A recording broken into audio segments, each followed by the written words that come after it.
বিসমিল্লাহির রহমানির রহিম। এখন আমরা ক্লাস 9-এর 18 নম্বর অধ্যায়ের শর্ট কোশ্চেন 27-এর অঙ্কগুলি করব।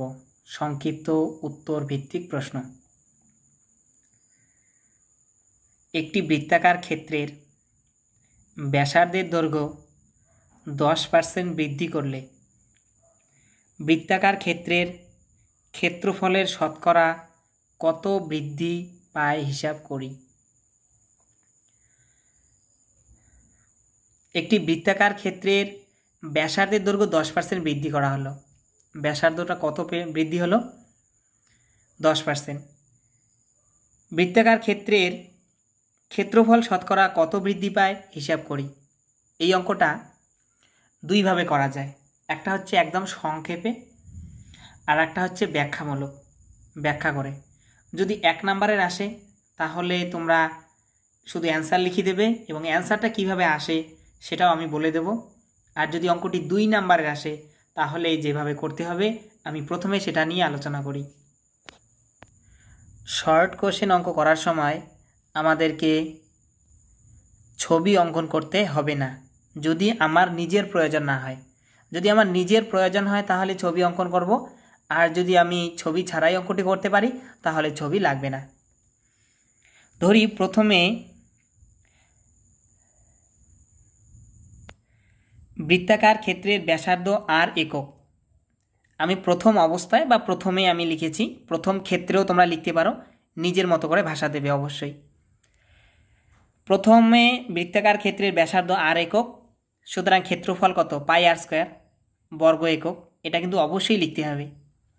ব্যাসার্ধ 10% বৃদ্ধি পেলে ব্যাসার্ধ হবে 110 r/100 সমান হচ্ছে এই 0 0 ক্যান্সেল 11 r/10 একক।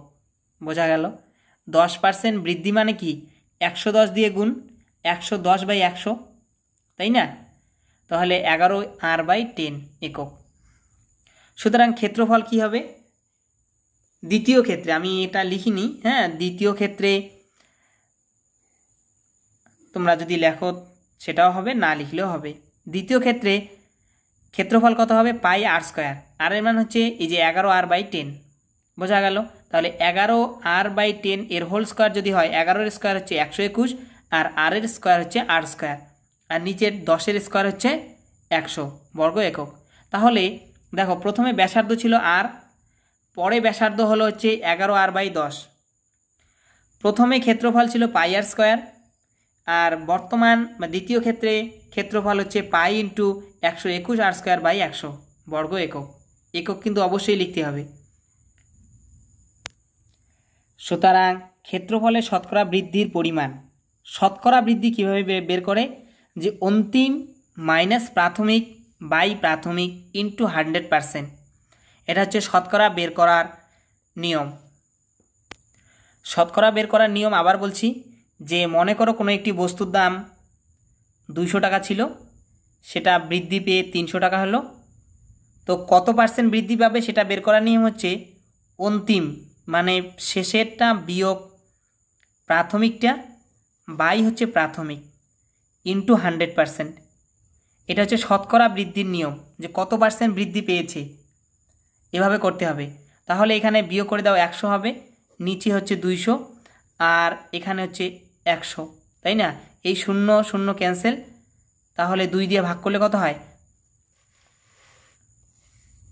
50%।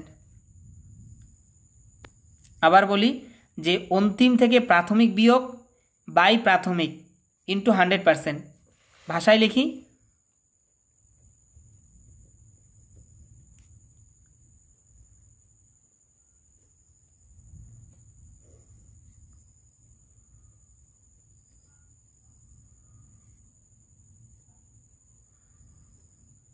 এটা হচ্ছে শতকরা বৃদ্ধির পরিমাণ।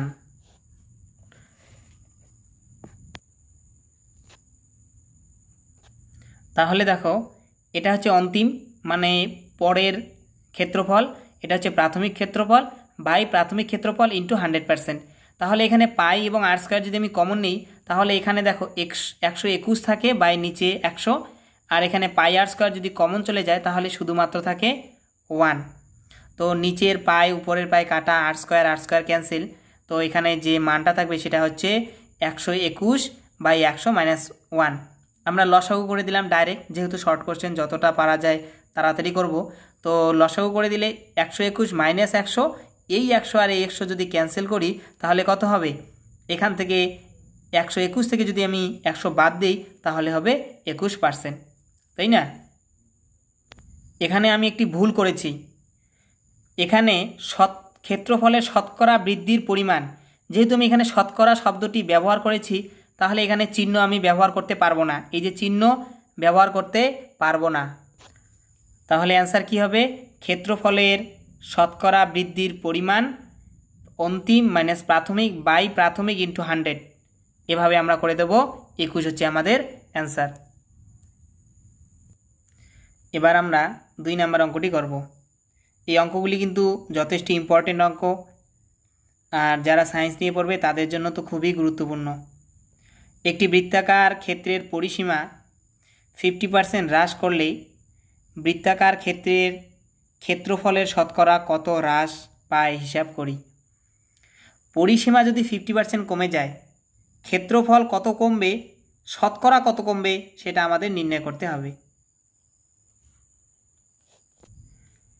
ধরি বৃত্তাকার ক্ষেত্রের ব্যাসার্ধ হচ্ছে আর, একক লিখতে হবে।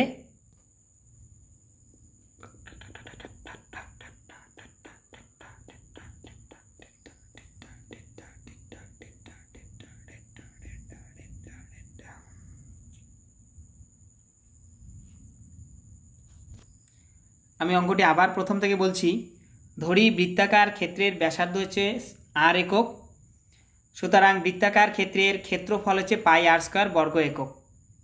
ক্ষেত্রফল এর সূত্র হচ্ছে পাই আর স্কোয়ার, আর যেখানে ব্যাসার্ধ, আমরা প্রথমে ব্যাসার্ধ ধরে নিয়েছি স্মল আর, তাহলে ক্ষেত্রফল হবে পাই আর স্কোয়ার এবং বৃত্তাকার ক্ষেত্রের পরিসীমা হবে 2 পাই আর। আবার এই অঙ্কে কি বলছে যে পরিসীমা 50% হ্রাস পাবে। পরিসীমা কি হবে? 50% হ্রাস পাবে। বৃত্তের পরিসীমা 50% হ্রাস করা হলে নতুন বৃত্তের পরিসীমা হবে, নতুন যে বৃত্তটি পাওয়া যাবে এর পরিসীমা হবে 2 পাই আর ইন্টু 50%। যেহেতু কমে যাবে তাহলে 50% হবে। তাহলে 50% তুলে দিলে 100 দিয়ে ভাগ, তাহলে ক্যালকুলেশন করলে আমাদের কি আসবে? এই 0 0 কাটলাম, 2 দিয়ে কাটলাম 5, 5 দিয়ে কাটা যাবে, শুধুমাত্র আসবে পাই আর। অর্থাৎ নতুন যে আমরা বৃত্তটা পাবো সেই বৃত্তের পরিধি হবে পাই আর, পাই স্মল আর। নতুন বৃত্তের ব্যাসার্ধ ক্যাপিটাল আর হলে, নতুন যে বৃত্তটা পাওয়া গেল এই বৃত্তের ব্যাসার্ধ যদি ক্যাপিটাল আর হয় তাহলে 2 pi capital R equal to pi R. কেন? এটা হচ্ছে নতুন বৃত্তের পরিধি, আর নতুন বৃত্তের পরিধি আমরা তো হিসাব করে দেখলাম 50% কমে যাওয়ায় এর পরিধি হবে পাই আর, তাহলে 2 pi capital R equal to pi small R. এখান থেকে ক্যাপিটাল আর এর মান আমরা কত পেলাম? Small R by 2। এই পাই আর পাই ক্যান্সেল, চলে আসবে স্মল আর বাই 2। সুতরাং নতুন বৃত্তের ক্ষেত্রফল কি হবে বলো তো? নতুন বৃত্তের ক্ষেত্রফল হবে পাই ক্যাপিটাল আর এর স্কোয়ার। কারণ ক্ষেত্রফলে দেখো এখানে নতুন বৃত্তের ব্যাসার্ধ কত? ক্যাপিটাল আর, তাহলে pi R square capital R square. Capital R এর মান আমরা পেয়েছি স্মল আর বাই 2, তাহলে এখানে পাই স্মল আর বাই 2 এর হোল স্কোয়ার লিখে দিলাম। আর এখানে হবে আর স্কোয়ার, আর 2 এর স্কোয়ার করলে 4, তাহলে pi small r square by 4 বর্গ একক। বোঝা গেল ক্ষেত্রফলের একক কি হয়? বর্গ একক হয়। সুতরাং নতুন বৃত্তের ক্ষেত্রফলের শতকরা হ্রাসের পরিমাণ, দেখো প্রাথমিক মাইনাস অন্তিম বাই হচ্ছে প্রাথমিক। যখন হ্রাস পায় তখন বের করার নিয়ম, শতকরা বের করার নিয়ম হচ্ছে প্রাথমিক মাইনাস হচ্ছে অন্তিম বাই হচ্ছে প্রাথমিক। তাহলে কি হবে? এখানে আমি পাই আর স্কোয়ার কমন নিলাম, তাহলে থাকবে 1 - 1/4, এখানে 1/4 বাকি থাকবে, আর নিচে পাই আর স্কোয়ার ক্যান্সেল হবে, তাহলে 4 - 1, এখানে আমি লসাগু করে দিলাম, এই যে ব্র্যাকেটের ভিতরে লসাগু করে দিলাম। লসাগু করে দিলে 4 - 1/4 × 100, তাহলে কি হবে 3.25। হ্যাঁ, এই 4 দিয়ে যদি আমি কাটাকাটি করি 25 হবে, তো 3 × 25 = 75, তাই না? তাহলে শতকরা হ্রাসের পরিমাণ 75। অথবা আমরা এভাবে লিখতে পারি যে হ্রাসের পরিমাণ 75%। যদি আমি ভাষায় শতকরা শব্দটি ব্যবহার করি তাহলে উত্তরের শতকরা চিহ্ন ব্যবহার করতে পারবো না। আর যদি আমি শুধু হ্রাসের পরিমাণ লিখি তাহলে হবে 75%। এবার আমরা 3 নম্বর অঙ্কটি করব। একটি বৃত্তাকার ক্ষেত্রের ব্যাসার্ধের দৈর্ঘ্য r মিটার, অন্য একটি বৃত্তাকার ক্ষেত্রের ব্যাসার্ধের দৈর্ঘ্য কত হলে তার ক্ষেত্রফল প্রথম বৃত্তের ক্ষেত্রফলের x গুণ হবে তা হিসাব করে দেখি। মানে প্রথমটির ব্যাসার্ধ হচ্ছে r আর দ্বিতীয়টির ব্যাসার্ধ আমাদের বের করতে হবে, কিন্তু একটাই শর্ত, যেটা প্রথম বৃত্তের ক্ষেত্রফলের তুলনায় দ্বিতীয় বৃত্তের ক্ষেত্রফল x গুণ বেশি। তার মানে হচ্ছে, মনে করো একটি বৃত্ত আছে যার ব্যাসার্ধ হচ্ছে r, আর এর ক্ষেত্রফল মনে করো a, আর এই আরেকটি বৃত্ত আছে যার ব্যাসার্ধ আমাদের বের করতে হবে, আর এর ক্ষেত্রফল দেওয়া আছে এর x গুণ, এর ক্ষেত্রফল দেওয়া আছে এর x গুণ, আর এর ক্ষেত্রফল দেওয়া আছে a। ধরি বৃত্তাকার ক্ষেত্রের ব্যাসার্ধের দৈর্ঘ্য r মিটার। কত মিটার? r metre. বৃত্তাকার ক্ষেত্রের ব্যাসার্ধের দৈর্ঘ্য কত হবে? r metre. সুতরাং ক্ষেত্রফল কত? যদি ব্যাসার্ধ হচ্ছে r হয় তাহলে ক্ষেত্রফল হচ্ছে পাই r স্কোয়ার। আবার ক্ষেত্রফলের x গুণ বৃদ্ধি পেলে ক্ষেত্রফল হবে, যদি x গুণ বৃদ্ধি পায়, আমি এখানে ভাষা অনেক সংক্ষেপেই দিলাম কারণ হচ্ছে শর্ট কোশ্চেন, বড় হয়ে যাচ্ছে। আবার ক্ষেত্রফল x গুণ বৃদ্ধি পেলে নতুন বৃত্তের বা দ্বিতীয় বৃত্তের ক্ষেত্রফল হবে পাই r স্কোয়ার ইন্টু এক্স, কারণ প্রথমটির ক্ষেত্রফল হচ্ছে পাই r স্কোয়ার, তাহলে x গুণ বৃদ্ধি পেলে পাই r স্কোয়ার ইন্টু এক্স, অথবা এক্সকে আমরা সামনেও দিতে পারি। ধরি নতুন বৃত্তের ব্যাসার্ধ হচ্ছে ক্যাপিটাল R, নতুন বৃত্তের ব্যাসার্ধ কত ধরলাম? ক্যাপিটাল R মিটার, কারণ এখানে মিটার যেহেতু দেওয়া আছে তাহলে এখানে আমাদের মিটার ধরে নিতে হবে। প্রশ্নানুসারে ব্যাসার্ধ যদি r হয় তাহলে ক্ষেত্রফল কত হয়? পাই r স্কোয়ার। বোঝা গেল? নতুন বৃত্তের ব্যাসার্ধ যদি ক্যাপিটাল R হয় তাহলে ক্ষেত্রফল হবে পাই r স্কোয়ার। এবার এই পাই r স্কোয়ার ইকুয়াল টু যে মানটি আমি পেলাম সেই মানটি তো আগের বৃত্তের x গুণ। দেখো এই জায়গাটাই কিন্তু অনেকে বুঝতে পারে না যে নতুন বৃত্তের ব্যাসার্ধ যদি ক্যাপিটাল R হয় তাহলে ক্ষেত্রফল হবে পাই r স্কোয়ার। আবার যেহেতু প্রথম শর্তানুসারে বলা আছে যে প্রথম বৃত্তের ব্যাসার্ধের x গুণ হবে দ্বিতীয় বৃত্তের ব্যাসার্ধ, ক্ষেত্রফল, তাহলে এখানে দ্বিতীয় বৃত্তের ক্ষেত্রফলের মানটা হচ্ছে pi r square into X. তাহলে পাই আর pi cancel, r square equal to r square into X. তাহলে উভয় দিকে রুট করে দিলে কি হবে? তোমরা এখানে ব্র্যাকেটে বর্গমূল লিখে দিতে পারো, উভয় দিকে বর্গমূল করে পাই, তাহলে r equal to √r square x. এই রুট আর স্কোয়ার ক্যান্সেল হবে, আর বাইরে চলে আসবে, আর এক্স রুটের ভিতরেই থাকবে, এত মিটার। অর্থাৎ এখানে তোমরা উত্তর কি লিখবে? তাহলে উত্তর কি লিখবে তোমরা? সুতরাং নতুন বৃত্তের ব্যাসার্ধের দৈর্ঘ্য হবে r√x মিটার। বোঝা গেল? এবার 3 নম্বর অঙ্কটি দেখো। 3 সেমি, 4 সেমি এবং 5 সেমি বাহু বিশিষ্ট ত্রিভুজের পরিবৃত্তের ক্ষেত্রের ক্ষেত্রফল কত হিসাব করি।